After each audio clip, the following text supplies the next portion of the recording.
தமிழக முதலமைச்சர் விஜயின் உத்தரவை தொடர்ந்து மதுரை மாநகர காவல் நிலையில் 461 கிலோ குட்கா பறிமுதல் செய்யப்பட்டு 11 பேர் மீது வழக்கு பதிவு செய்யப்பட்டுள்ளது.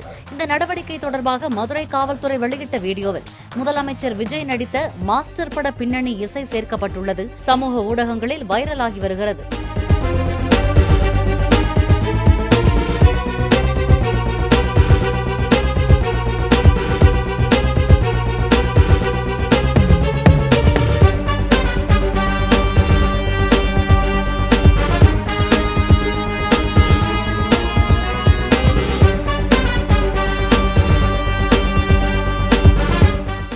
பிளே ஸ்டோர் மற்றும் ஆப் ஸ்டோரில் இருந்து பாலிமர் செயலியை QR கோடு மூலம் பதிவிறக்கம் செய்யுங்கள்.